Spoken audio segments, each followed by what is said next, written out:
আল্লাহ তাআলার সৃষ্টি যে কত সুন্দর, আপনি যদি ঘরে বসে থাকেন তাহলে কিন্তু সেটা বুঝতে পারবেন না।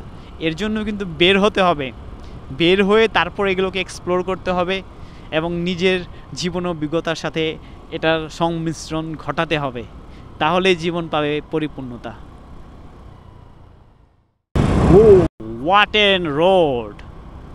এটা সম্ভবত কি বলে, রাজেন্দ্রপুর না কি জানি বলে। এটা খুব সুন্দর জায়গা, কিন্তু রাজেন্দ্রপুরে কিন্তু একটা বন আছে, গাজীপুর ভাওয়াল বন, চমৎকার জায়গা, ভালো। আমার কিন্তু আসলে এইসব জায়গা বেশ ভালো লাগে, মানে লাইক প্রকৃতি, গাছপালা, ধান ক্ষেত, চমৎকার লাগে এসব। আর সবচেয়ে বড় কথা হইল প্রকৃতির মাঝে নিজেকে দেখতে পেলেই সেটাই বেশ ভালো লাগে। ওকে, ও সেই সেই সেই অস্থির একটি রোড, মনে হইতেছে আমি বান্দরবন চলে আসছি। চমৎকার, আসলে এই জন্যই ট্যুরে আসা হয়। সামনে যদি কয়েকটা অটো টটো না থাকতো, এই রাস্তাটা আপনারা অবশ্যই বান্দরবনই মনে করতেন, বা সিলেটের কোনো একটা জায়গা কিন্তু আপনারা এটা মনে করতেন। চমৎকার একটি জায়গা কিন্তু আমরা এই মুহূর্তে দেখতে পাচ্ছি।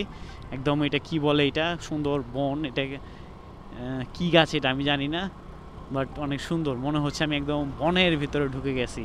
আসলে এই জন্য ট্যুরে আসা। এতক্ষণ পরে বেশ ভালো একটা ফিল দিতেছে রাইডিংয়ে বেশ ভালো লাগতেছে, যদিও একটু রোদ, বাট এই গাছের জন্য কিন্তু রোদটা বোঝা যাইতেছে না।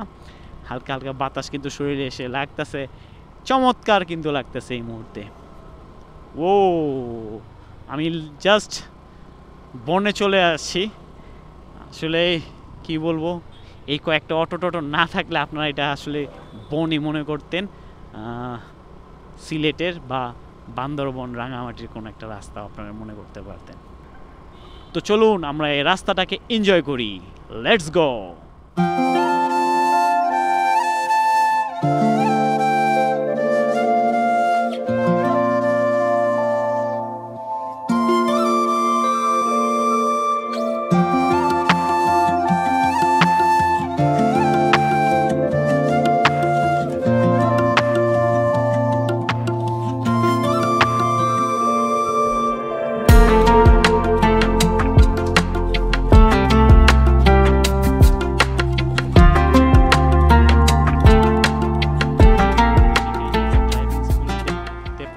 স্কুলের গাড়ি, ও সেই সেই মাশাআল্লাহ। আমি জাস্ট বনের ভিতরে আছি, মানে এটা কোন বন বলুন আপনারা, মানে এক কথায় অস্থির লেভেলের একটি জায়গায় আমরা আছি।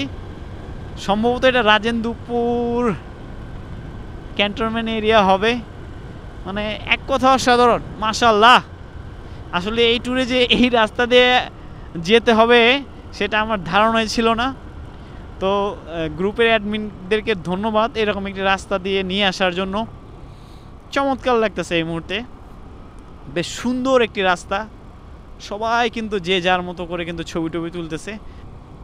চমৎকার একটি রাস্তা, মানে মন ছুঁয়ে যাওয়ার মতো একটি রাস্তা।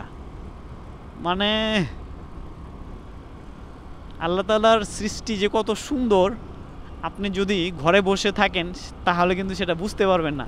এর জন্য কিন্তু বের হতে হবে, বের হয়ে তারপর এগুলোকে এক্সপ্লোর করতে হবে এবং নিজের জীবন অভিজ্ঞতার সাথে এটার সংমিশ্রণ ঘটাতে হবে, তাহলেই জীবন পাবে পরিপূর্ণতা।